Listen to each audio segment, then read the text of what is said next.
more new people than like regulars. What was your name?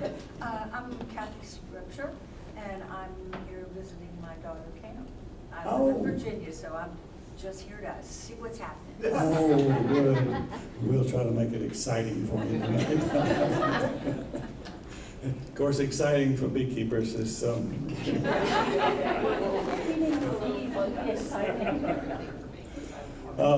one thing I would like to just do right off the bat, as I mentioned earlier, we had our certification class July 26th, I think it was.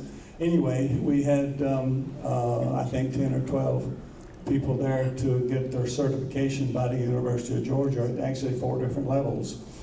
This is the first level, it's just being a certified beekeeper. And of course, they're registered by the University of Georgia, and they get a nice certificate, and we got those to pass out tonight.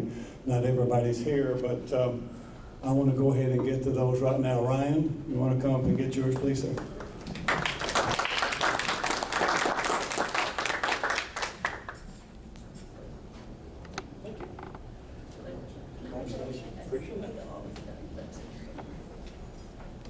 And Guardian, you're next. Well, it doesn't want to come apart. There it goes.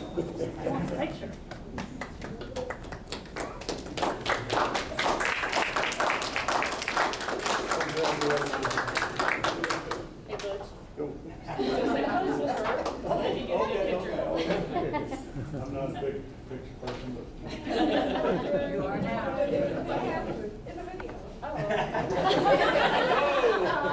Welcome.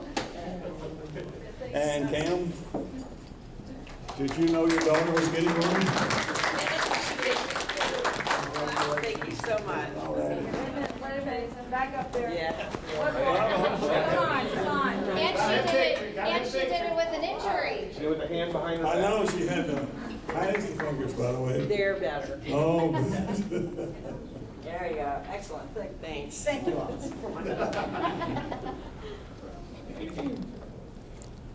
And Angela? Is Angela here? No.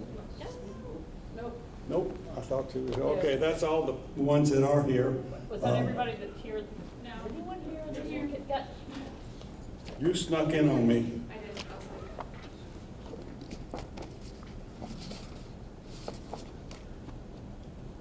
did.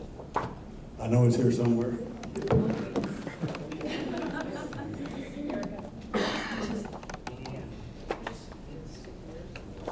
Ah, No. Nope, is in the stack. where, did I miss it? Is in the stack.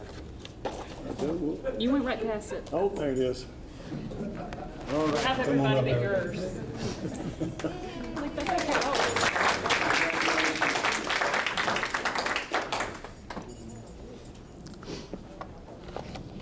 Of course, we have a few more that didn't make it here tonight, and hopefully they'll come to next meeting. Otherwise, I'll just plan on trying to mail them to them. Yes, ma'am. And just so you know, I bragged about all of you in GBA, so everybody got some state notice through the GBA newsletter.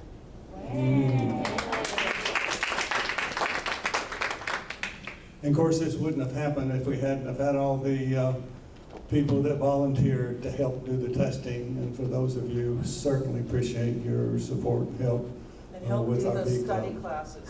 Yes, and help with the study classes, Miss Terry. But anyway, thanks to those people.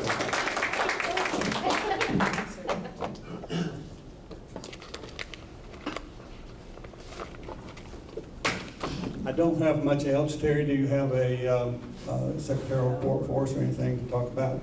So, GBA conference is coming up, so if you have not taken the certified test, but you're interested in it, and you're eligible, you can do it at GBA coming up. There's that. What are the dates?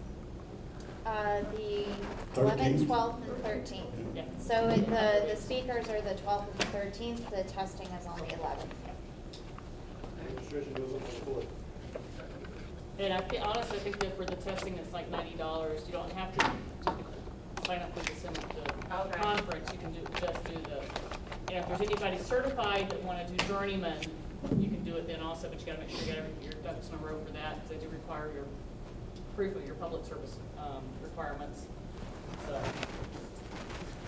you know, if there's a journeyman, of course, there's no journeyman because Rodney Masters went on, so journeyman's, they're doing the master also, the master craftsman on Thursday. Would you like a treasurer report? Please, I'm gonna have to break you're the- having to be our secretary and treasurer for this year. I had a lot going on, I know he has. and tonight is military related. So Uncle Sam says no. Treasury report, we've got $2,234.26. Ooh, went down. Went down. Paid rent. So, that's what we got. All right, keep the dues coming, guys, going down. You want to talk about people put bugs in ears about upcoming elections for people to run? Yes, that was one of the things I was gonna throw out there tonight. We've, of course, in November, we'll have our holiday dinner, and at that, we will have elections of new officers, if anybody would like to. I say new officers, really, we look for one every year, and that's a new vice president. Typically, our treasurer and our secretary will continue their job year after year, but it can be contested if you want to run against those, so those two can be contested. We do look for every year a vice president, a new vice president. The president's role is not electable position in November. Normally, the vice president will roll over into the president's job every year, so that's why we don't offer a nomination in the president. And of course, Ms. Jennifer, sitting right here, is going to be our president next year, so thank you for that. But if you think you would like to be a vice president next year, and we would expect you to roll into president the following year, please come see me or Terry or Jennifer. We would be glad, or Bill Dunn back there too. You can see him, he's on our board of directors. So if you would come see one of us, we'd be glad to tell you all about it and see if it's something you might be interested in. We certainly look forward to it. It's not a difficult task. I mean, you've got a year to learn what you're doing. Of course, in your learning year, you are responsible to put together our monthly educational meetings, and you've done a good job this year. Thank you for that. But you have to do that. But outside of that, yes, there's not a lot of responsibility other than if it's any volunteer work up, you don't have to do it. So that goes along with most all the board members. But that's about it. Yes, Bill? For those of y'all who are going to the GBA, and I hope everybody does. Don't you do it. Oh, yeah. Oh, Yeah. sir. There Don't is. you just talk about going to GBA and the great speakers they have. You really need to go to the GBA, or I'm gonna get in trouble if I go any further. But you really need to go to the GBA, and like he said, you need to vote. I don't mind getting in trouble. We've got somebody that's going to be running for the district. I don't know what you're talking about. I do. Anyway, that district person will. Huh?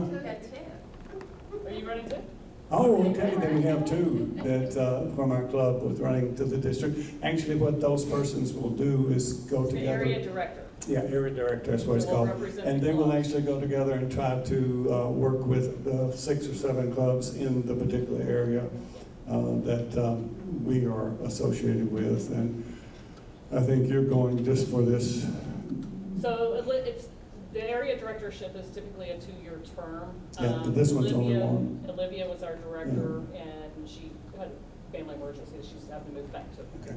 And you're going to go So it's a 1-year for the term. same district? There's 5 of us. Yeah, Oh, okay. so there is 5 running, so Yeah. that's, I think you have to be present to vote, don't you? Yes. yes. That's what I was thinking, yeah. So anyway, if you're going to be there, then cast a vote for one of the people that are in the Forsyth Beekeeping Club. Anything else, Terry?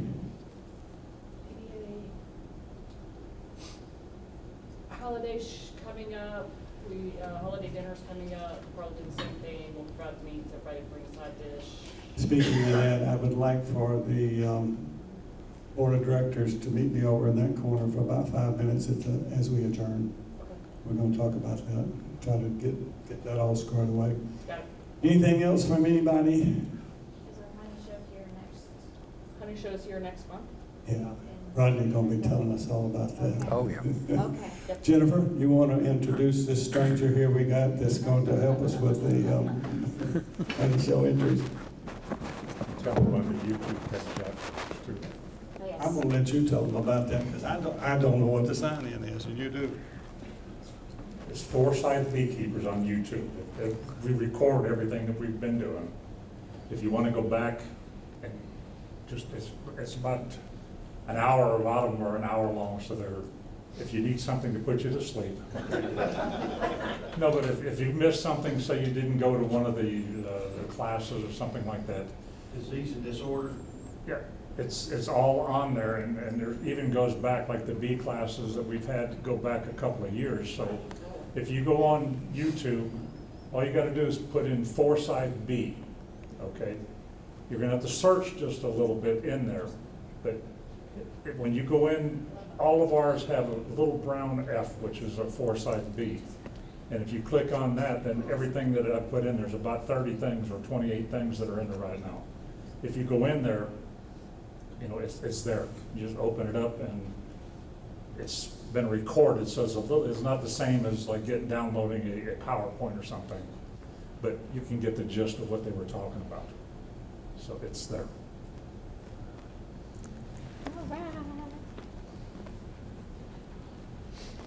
All right, so we have Rodney Gardner tonight, and he is our club master beekeeper since 2023, which is the picture I posted where he became master beekeeper at GBA.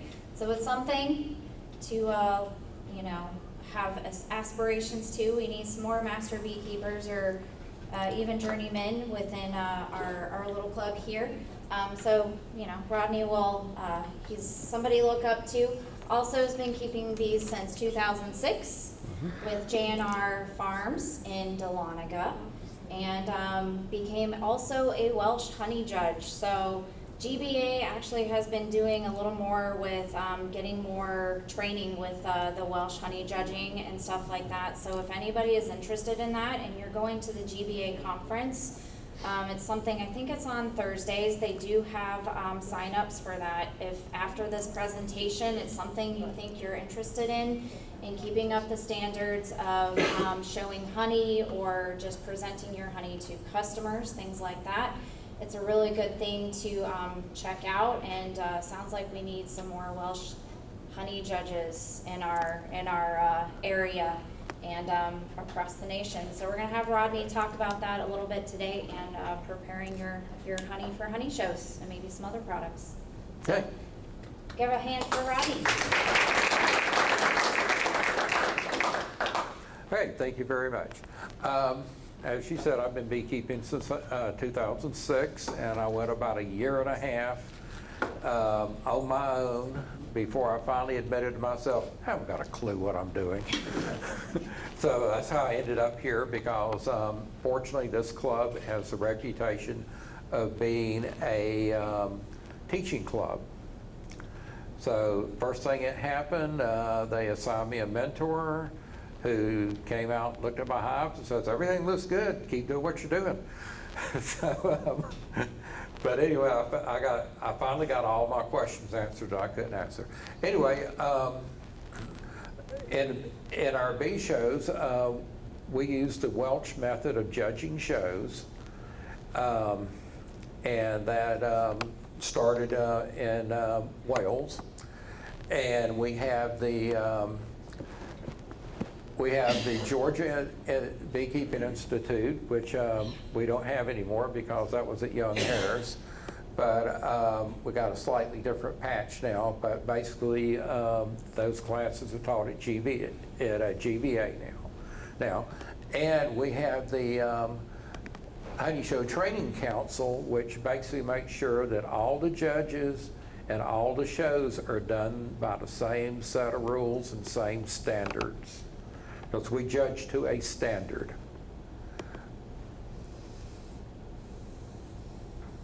And we get past that. Okay, this is Michael Young.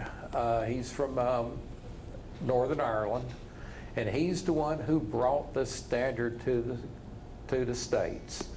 And yeah, the beekeepers in England are not happy with him because he brought that standard here. It started at UGA, then we started teaching at University of Florida, and since then it is, we've got classes and Welch honey judges in about half the states, and it is growing.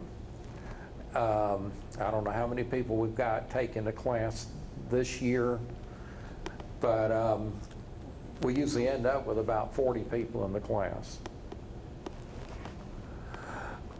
Oh, I'll get the hang of this here in a minute. Okay, this is a shot from the national show from last year, and that doesn't even start to do it justice. But you see, does it have a laser in it? It does have a pointer. Find it. It don't like me. Which button you pushing? Oh, that down there. Oh, the unmarked one I can't see. Okay. Go back. Here. Do I need to be your pointer person? There. I'll do it this way. Oh, come on.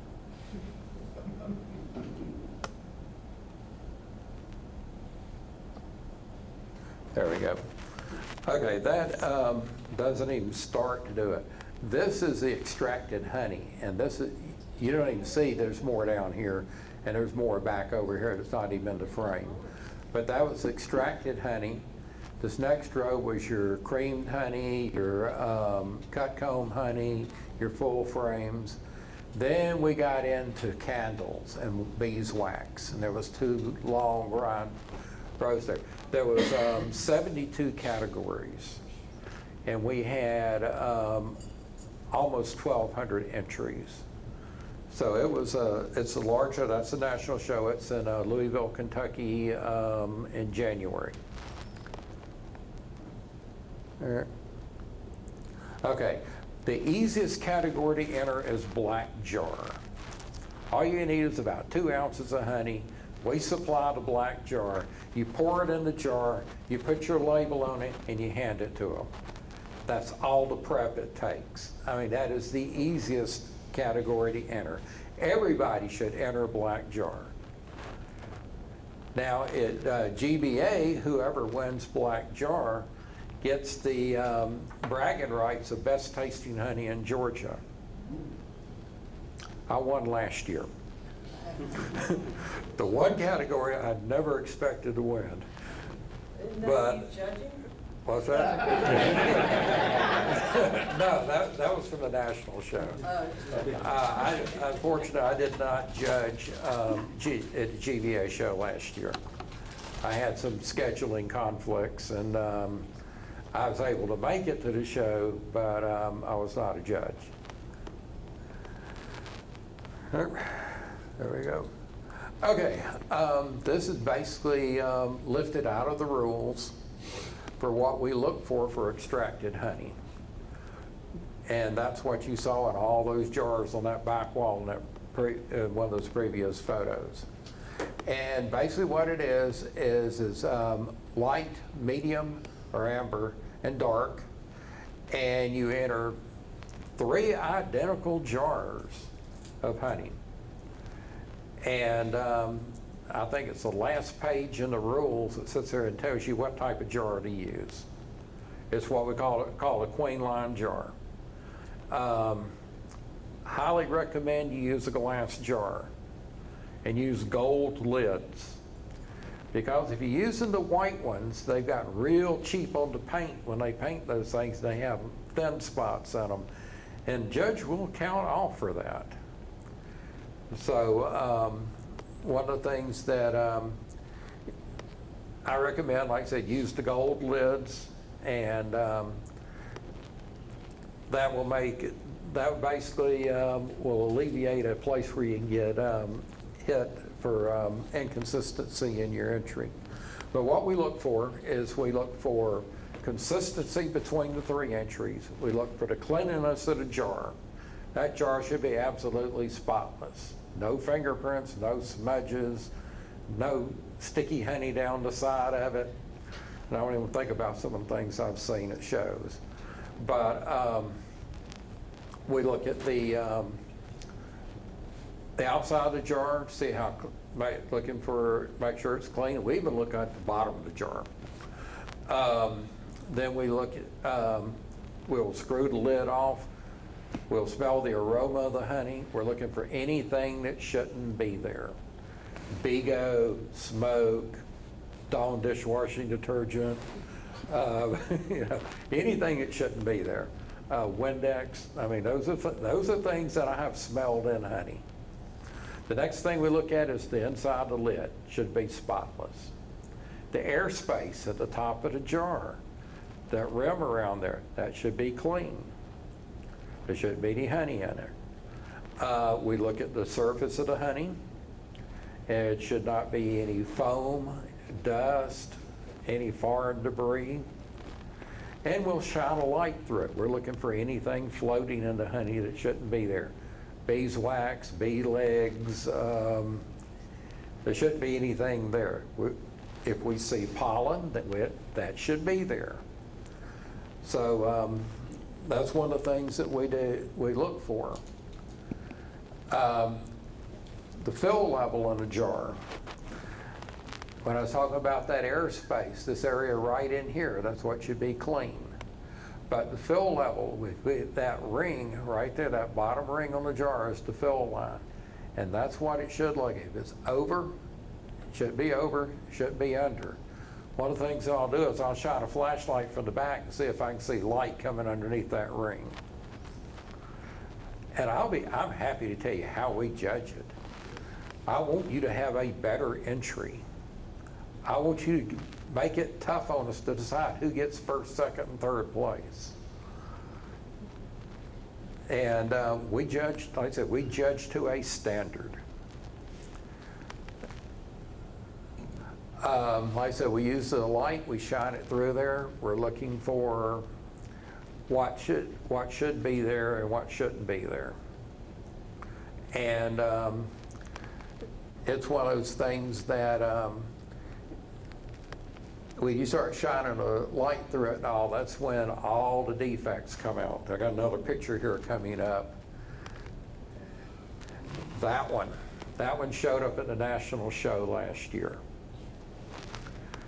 And what they did is they didn't decide the jar wasn't full enough, so they added some honey to it. The only thing is they used a different honey.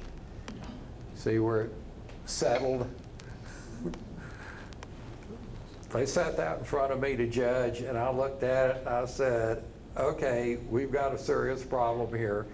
And I think every honey judge there took a picture of that jar. I know it's going to show up on a lot of PowerPoints. But yeah, use the same honey. Actually, what I do is I overfill the jar a little bit. And then I take a syringe and I pull out some honey until I get it down to that fill line. That way I'm not adding honey to it. If you go and add honey to it, you're going to put bubbles in there. And what I recommend doing is getting your jars filled and everything several days ahead of time to allow things like bubbles to come to the top and go ahead and pop and get out of there. And that way you're not rushing through this stuff at the last minute like I was last year, which wasn't good because I got 2 second places and I should have gotten first. But I didn't have time to do it properly, but I was bound and determined I was going to enter that show. And like I said, we use that we use a bright light to shine through there. Okay. And, like I said, debris, bubbles, foam. We look for those things. And when Keith Fielder was here talking here a couple of months back, he was talking about all the things that happens when you're getting your entries together. And the biggest thing we find contaminating a jar is pet hair. And so basically, make sure your work area is clean, that your pets are not in the vicinity, and you can avoid that.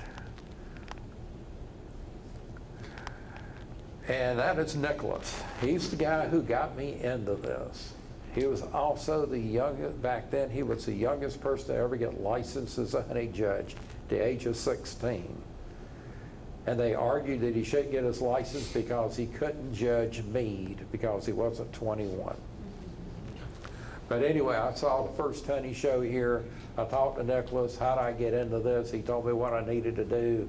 And I worked as a judge's assistant for several years. Then I took the exam, well, took the class, then took the exam. And since then, I've had a good time judging honey shows, and I get to go to lots of neat places and do shows. Okay, the comment card. This is the card we're going to start using this year. And what we do is we check things off on the card, and then we put comments on the back. And we'll sit there and we will tell you, if we gave you a no in one of these categories, we will tell you why we gave you that no. And we'll even sit there, some judge will even make suggestions on how you can solve that problem. We want you to have good entries. We want you to have better entries. And a lot of these shows, like GVA, first place would net you $100. Second place would get you $50. So, yeah, the first three places, there's actually a cash prize that goes with it. There's a lady I know out of Tri-State Club who went down to Perry at the state fair and entered there. She entered every category she could think of, and she walked out of there with $2,400 in prize money. So yeah, there's money to be made at this. What we do is we look at the exterior of the jar. If you get a jar and it's got a blemish in it, like a crease or something like that, don't use that jar. So it's hard to find jars that don't have bubbles in the glass, because all this stuff is made with recycled glass now, and they all come out of Mexico. But get a case of jars. There's 12 in a case, and pick out your best ones. I always make 4 entries. That way, if I have a problem with one of them, I've got a backup I can stick in there, because I always do 4. And we look at the exterior of the jar, the lid. They should be unblemished, like I was telling you, the ones with a white paint. That's one thing that you don't. That's why I don't recommend using the white lids, because I see thin spots in them every year going through, just because they've just gotten real cheap with painting them. And so if you use the gold lids, you don't have that problem. And the cost of the lid is the same, because they sell the jars and the lids separately. Like I said, we look at the exterior of the jar and the lid. We look at the contents. They should be clean and clear. There should be no, the honey should not be crystallized. There shouldn't be anything floating in it. Usually if there's haziness in there, it's usually caused by the honey's starting to crystallize. So pick your best honey, and like I said, take a flashlight, shine it around the top of that jar, look at the sides, and I'm gonna back up a couple of slides here, and right here. This area of the jar right here, that shoulder, is the area where I see smudges and it not being clean. That is the area that I see that. I see it more in that area than any other place in the jar. Also, in these little grooves here, I will see where those aren't clean. You can sit there and run your finger across it, and you can sit there and see it smudge. So, like I said, those are things to look for. I said, I want you to have a good entry. And I'll be happy to tell you exactly how we judge them, so you know what we're looking for. Let's see, we look at the underside of the lid. We look at the airspace, which I pointed out earlier, the fill level on the jar. So Rodney, one thing you taught me anyway is I bring 3 brand new lids. Yeah. So when you come in, get your jars all ready to go, you take the lid that's on there off, you put the new lid on that's totally clean. That's what I was actually gonna ask is, Yeah. you're traveling. Right. Yeah, travel, almost- that's right, thank you for saying it, because I have travel lids and I have show lids. Right. And when I get there, when I'm getting ready, sit there, shine my flashlight around the jar and all, make sure there's no smudges or anything. And don't use Windex. That ammonia will go through that seal and we will smell it. But anyway, wipe your jars down with a lint-free cloth just before you hand them off to the show secretary. But check them, shine a flashlight out, look for anything on there, and that way, hopefully you will catch anything like that. Like I said, I use an LED flashlight. I will sit there and look a jar over really well, because what we do now when we get them in a show, the show secretary will accept your entry. One of the stewards will take it back to the show area where it will be judged, and as soon as they bring it in there, we sit it down in front of usually a senior judge. They will look it over. If they see any problem at all with that jar, they will pass it off to another judge who will sit there and fully judge that entry, write the comment cards and everything, and we're done with that entry. And what will happen is on the day of the show, any of them that did not have any defect whatsoever will be judged the day of the show by a senior judge. And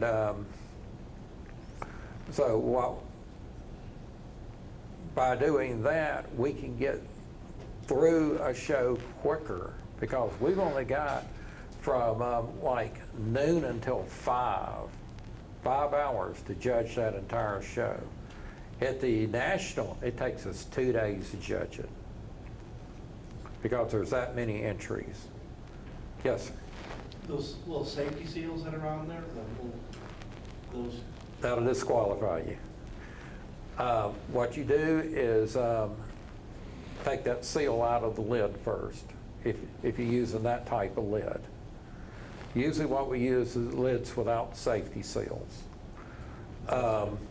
Yeah, because if that safety seal goes down on the mouth of that jar, it's going to leave that glue all the way around there. And that'll definitely knock you out of a first place.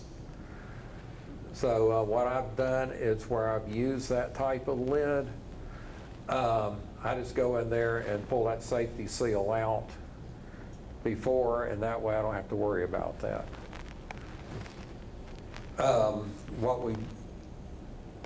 The jar that we had up there before, like you see, there's type lids we normally use, the metal ones, or the plastic ones. But like your flip-top lids and stuff like that, I don't recommend using those. Okay, like I said, we look at the surface of the honey to make sure it's clear of debris, foam, bubbles. And then we make sure, like I said, when we sit there, as soon as we open it up, we smell the aroma of the honey, and we're looking, like I said, we're looking for anything that shouldn't be there. And I've smelled some honeys that really smell bad, but there was nothing there that shouldn't have been there. We had an entry last year at the national show that was goldenrod. Yeah, that honey does not smell good. And I immediately recognized it, and I sit there and said, okay, who knows what goldenrod honey is? So I was like, everybody's coming by and smelling that honey. So we use, a lot of times we find something unusual in a show, we'll use it as a teaching moment for the other judges. But it's a lot of times it's something they don't work right into very often. Like the jar had 2 different honeys in it and it settled. That was a good one. Okay, we will check the viscosity of honey. We will use a refractometer and measure the moisture content. If you don't have one, you need to get one. These are not expensive, especially if you get one from me. Because I got 2 of them tonight that I'm selling for $10 a piece. Money goes to the club. So, I bought mine for $25, so that's a great price. yeah, it's $10. I mean, you can find them online for $25. I brought 2 of them in from the Chinese manufacturer to see what the quality was on them. They're calibrated. They held calibration when I banged them around a little bit. So I said, okay, these are good. So I might order them and start selling them next year. But those are $10 a piece. And that's cheaper than you're going to get them anywhere else. And I'm not making any money on it. I think I've got $8.95 in each of those. So, and the money, the whole thing goes to the club. Okay, so we check the moisture content, and like I said, we sit there and we're looking for uniformity between the 3 jars. So that's the last category here that we would check off. Then we would flip the card over and we would start we'd start making comments on anything that we checked a no on, or anything else we found on the entry that we noted. Good, bad, indifferent. I always try to end my entries on a positive note. I don't want you to get discouraged. I want you to fix the problems, and I want to see you again next year. That's why we do the comments, because we want you to do a better entry next year, and we like giving out prizes. Okay, black jar. Like I said, that is the easiest one to do. Yes, sir. Is there a novice class for? There is a novice class. Is it graded or judged the same way? It's judged exactly the same way. But you only have to have 1 jar? You'll have to read the rules.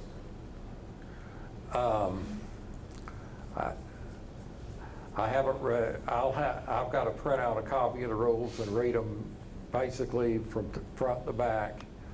So, because I don't know what I'll be judging at this show. I won't know until I get there. And they'll sit there and they'll say, okay, we want you to judge candles and wax cakes, and when you get done with that, come back, we'll give you something else to do. So, at the national show, I judged lots of the entries that went into the extracted honey. And then I did creamed honey, cut comb honey, section comb honey, and whole frames of honey. So I basically started at one end of that long row of tables and worked my way up to the other end. And so that took me quite a while. Anyway, black jar. the easiest category to win. There's only one prize given to first place in black jar. There's no second, third, or fourth, or anything like that. And like I said, you get bragging rights of best tasting honey in Georgia.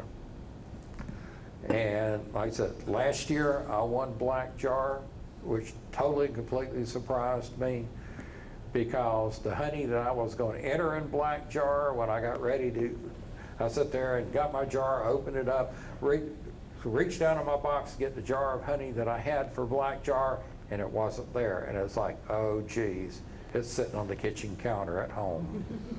So what it is, I took one of my backup jars, screwed the lid off, poured it in, put the lid on it, handed it to the show steward, and off it went. And like I said, that is the absolute last category I expected to win. I don't know how many black jar entries we had last year, but it was a bunch of them. And the fact that mine got picked totally and completely surprised me. So I get bragging rights for a year. Of course, there's a guy who won it in 1995 who still puts it in his ad in the Market Bulletin. And he'll sit there and say, Judge best tasting honey in Georgia. And like I said, that was back in 95 when he won that. He still puts it in his ad. So at GBA, the black jar is so popular, we're trying this year, worked it out with Bruds, is there's going to be a black jar speed line for check-in. Before, there was only 1 or 2 lines, and it didn't matter if you had 1 entry, 12 entries, or just black jar, so it kind of got bottlenecked. So this year, hoping to streamline it, so there's going to be a 1 to 3 entries, greater than 3 entries, and just a black jar entry to streamline the check-in process. Yeah, because black jars, it's the easiest one to do. And like I said, easiest to enter and hardest to win. But if you're going to be at GBA or next month with our honey show, do a black jar entry. For our show, all I ask is it be in a opaque jar, because the rules basically are set up to where I cannot see the color of the honey. It's done strictly on taste alone. And Michael Young sat there several years at Young Harris, sit there and pulled all of the honey judges aside and sit there and basically he went through and picked out the one he would pick for a black jar, and basically what he sat there and taught us what to look for. We're looking for a profile.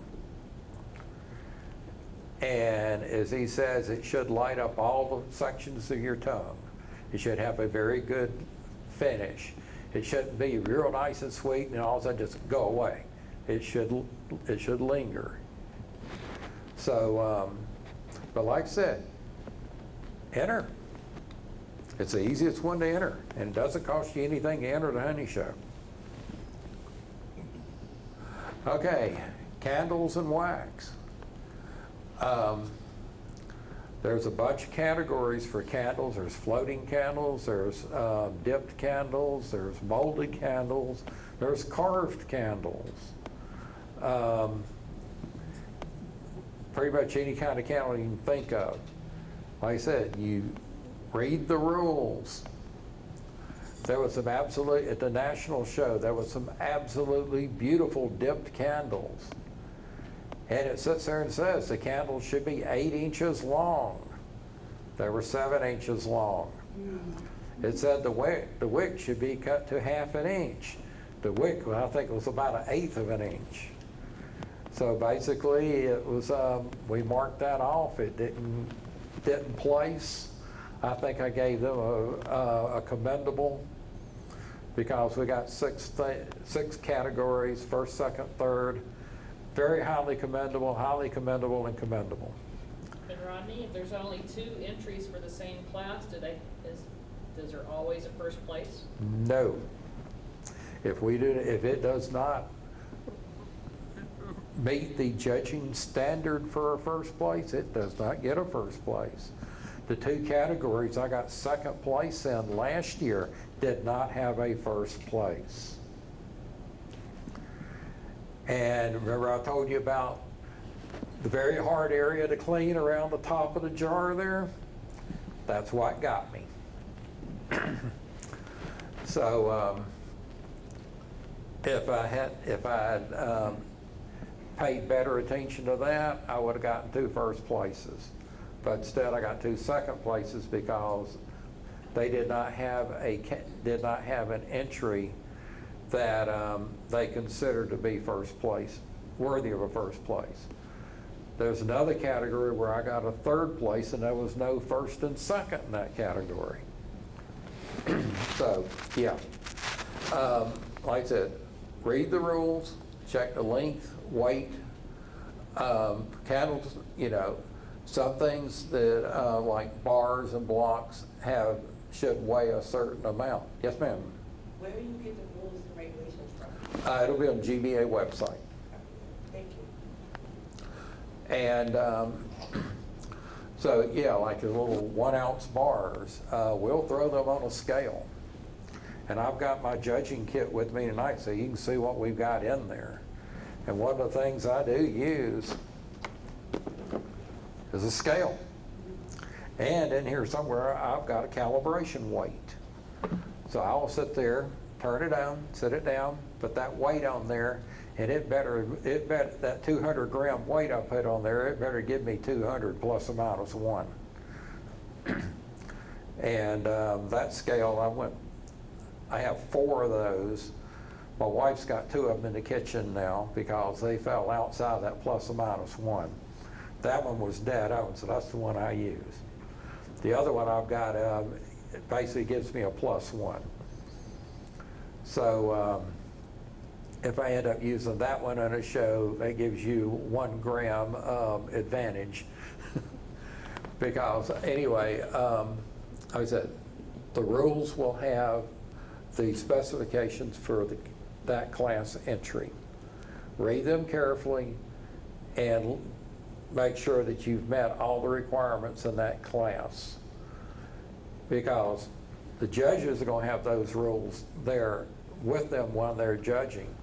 And one of the things they do for us is when we go up to the table with the entries on it, there will be the comment cards will be there for us and a copy of the rules for that category. And I will read through them again before I start judging.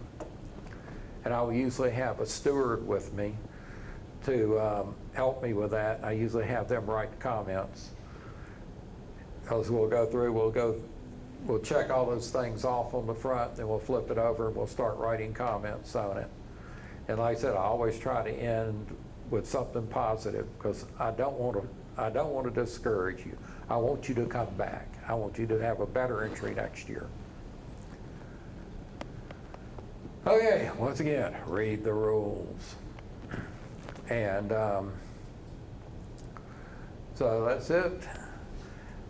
Have fun with it, and questions? So for the extracted honey, Yes. they're not tasting that, or it's Yeah, we just- taste oh, it. you taste it, so. We taste all honey gets tasted. So how do they, so all the things that check mark to get to the top 4, 5, 6, because I'm sure that's hard going, oh man, these are all great. Like how do they determine those top ones at the end of the day? What we will do is we start judging entries. The first one I look at, I will put over on the left-hand side. That's where we'll start. The next one I look at, if I like it better than the first one, I'll swap them. So I've always got first, second, third. And as I work my way down, if I find, one that's better than ones I've got up here, I'll go put that up there and slide the other ones down. That way I've always got my best ones over here. Then once I get all the way down to the end, I will go back and those first 6 of them, I will look over them all again. And that way the ones that are over on, like I said, they're over on my left-hand side, are the ones that met all the requirements of the rules and met the standard. Yes, ma'am.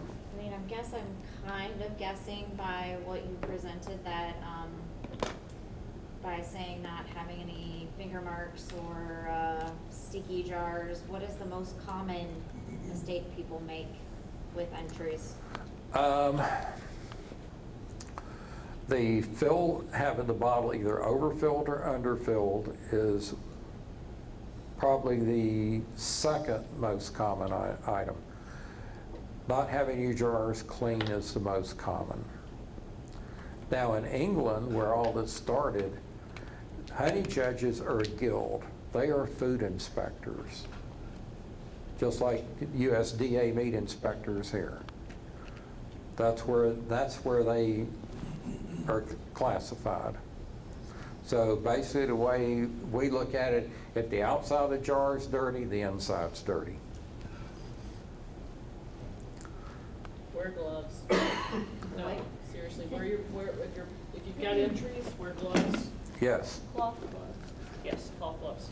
Do you Cotton gloves. Do you have a kit that you carry with you, like a small thing that you carry with you besides just extra lids? And how do you transport your jars so that they're not getting the honey up the side in those rings and stuff like that? Okay, there will be a prep area. So when you come up there, you will sign in, and then you'll go over into the prep area. And that's the area that's set up to where you can go through, wipe your jars down again, check to make sure there's no honey in the airspace, be able to clean that up if you need to, take your travel lids off, put your show lids on. What do you use to clean? Actually, I use... Besides the outside of the jars, like, do you even bother, like, if you have stuff that manages to go up into the rings on the or around the inside, what do you use to clean that? I use a corner of a paper towel. Okay. And I go through and I wipe it around, making sure the corner of that paper towel is not touching the honey down bottom, or it'll just smear it back up on there. But I'll sit there and work it around that way. And then how do you remove any bubbles from the top if you don't have that many, or like how do you remove just? I will tell you some techniques that other people have told me about.